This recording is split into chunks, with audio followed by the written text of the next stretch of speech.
We take a look at how the forex exchange is doing. Like today, the 23rd day in the month of July 2025. Now, one United States dollar is buying at 23 kwacha 19 ngwe, selling at 23 kwacha 55 ngwe. The Great British Pound is buying at 31 kwacha 16 ngwe, selling at 31 kwacha 23 ngwe. The euro is buying at 27 kwacha, selling at 27 kwacha 6 ngwe. One South African rand is buying at 1 kwacha 31 ngwe, selling at 1 kwacha 32 ngwe.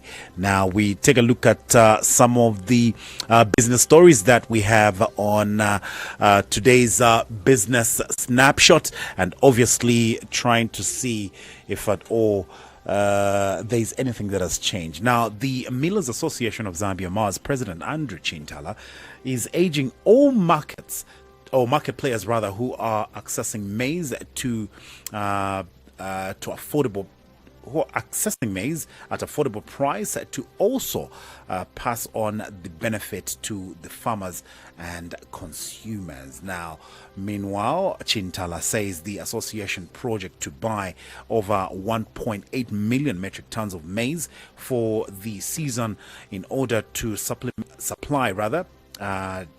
the domestic market. Speaking on the Hot Seat program on Tuesday, Chintala said the current bumper harvest was already paying off. 09, did I just want to say 0955? Oh my goodness, these are the pros and cons of I'm wondering why. Yeah. More stories perhaps? Yes, we do have some updates as well. The first update that we would like to give out is the fact that the Food Reserve Agency has actually started buying maize in Mwansabombwe. Yeah. So the farmers have also turned out in numbers to sell their maize to FRA, and that was obviously an update that people were asking, and when was the question. So now it is in progress. Obviously it will be moving to other provinces as well. Now, as we continue, we see how the Petroleum Transporters Association of Zambia has lamented that the transportation of fuel through the Tazama pipeline has negatively impacted their business. In an interview on Tuesday, TPAZ Secretary General Benson Tembo said when the initiative began, transporters had expected locals to be favored by being given tenders to transport the commodity to Ndola or from Ndola, which had not happened. Tembo added that the transporters invested heavily in the subsector and are now indebted to banks. In the first place, we didn't expect the transportation of fuel through Tazama pipeline to have an impact on us, because we knew that when the fuel comes to Ndola, because of the pipeline runs from Dar es Salaam into Ndola, then we have all the activities, but it looks like right now it's not as such. I think I had a conversation with Ndeni, our CEO, and obviously he said some good things about the oil pipeline. Okay. Nonetheless, we shift a little bit to some multi-choice news, where MultiChoice Zambia says it has contributed approximately 244.8 million United States dollars to the Zambian economy in the last 5 years. Now, in a statement celebrating 30 years of broadcasting, MultiChoice Zambia board chairperson Bishop Joseph Kazila noted that the company had significantly invested in technology infrastructure over the years, which included transmission sites when GoTV launched in Zambia in 2011 on the international scene. All right. Now we see how Philippines are also seeing that they will face some of the tariffs by Donald Trump. Now, Philippines and their goods are to face 19% tariff. Trump says the U.S. will levy a 19% tax on imports on the Philippines. U.S. Donald Trump has announced after a meeting with the country's president at the White House. Trump wrote on social media on Tuesday that the new tariff was part of a wider pact in which the Philippines would remove duties on U.S. goods and the two countries would cooperate in their military bases. It was a beautiful visit, and we concluded our trade deal, and offering further details about the apparent agreement. The plan, which was not immediately confirmed by Philippines, would leave the country facing a tax even higher than what Trump had threatened when the first announcement sweeping global tariffs in April. Now we see how Trump said his goal was insinuating and instituting tariffs was to push countries to drop policies he saw was unfair to the U.S. His plan is to set off a flurry on trade talks with the countries around the world, and he has since announced a handful of deals including the UK, China and Indonesia. But agreement arguments so far have kept the place in high strifes with the tariffs, which are key issues unresolved and unconfirmed by both parties. Trump is now threatening a new round of higher duties to go on effect on August 1st. Some of America's biggest and most important trade partners, including the European Union, Canada, remain in limbo.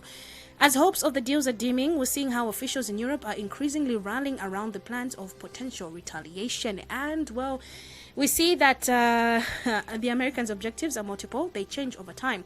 But what is clear is that the Canadian government will not accept a bad agreement.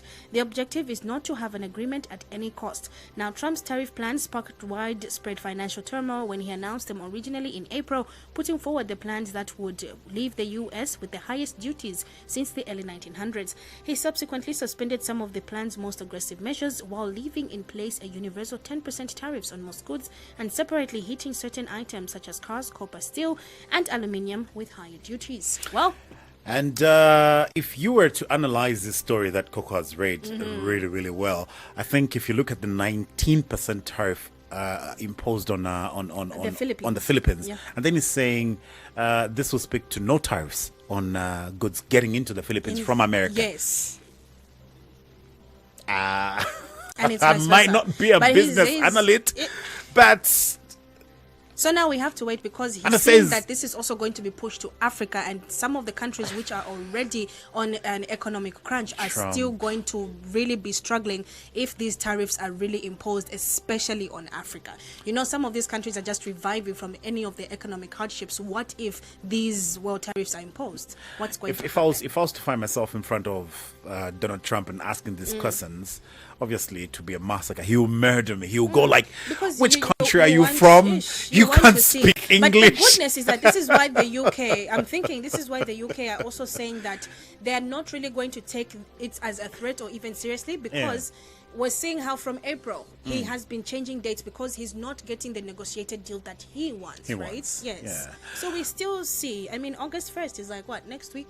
Next week, Thursday? Yeah, let's try to move a little bit to the United Kingdom, where Heathrow boss has said it was frustrating for him to must have slept as some confusion or emergency phone calls were coming through to his phone while as Heathrow Airport was facing a fire emergency situation. Now, in March, this led to the airport's closure and the cancellation of about 1,300 flights. Now, in the first interview since the release of the report into the fire at the nearby electrical substation, Thomas Woodby said it was so not typical of him to must have slept as this whole thing was going on. All right, now this actually saw at about 270,000 passengers not moving to their destination and their flights being disrupted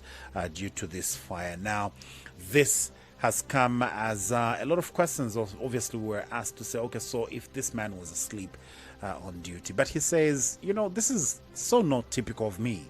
All right, yes, I missed a number of phone calls as this emergency was going through or going on, but it's not like me. All right, there is some expansion obviously that is going to take place at the Heathrow Airport, and he said we're not going to announce how much it's going to take, but there will be some expansion that will take place. But trust me, it's not as high as the tariffs that Donald Trump wants to impose across the world. Just saying. Just saying. Also, if you are a business tycoon and you are in China, obviously this has hit you hard because there has been a bit of some hacking that has happened as far as Microsoft is concerned. So you better look out for such.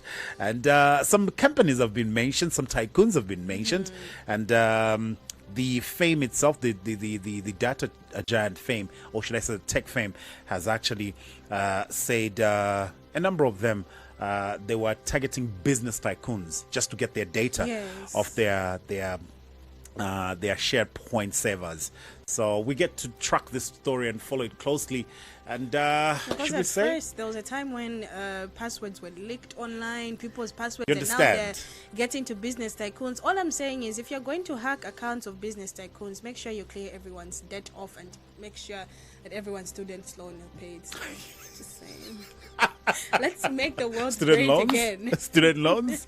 I don't want to go there. Nonetheless, that's how it looked like as far as your business snapshot is concerned. And well, We are together on the Mix Grill. Coming away in the next 15 minutes or less, we'll be having your press review, and you'll be calling us on 0955-855-953. It's Victor and Coco all the way till 15. Good afternoon for now.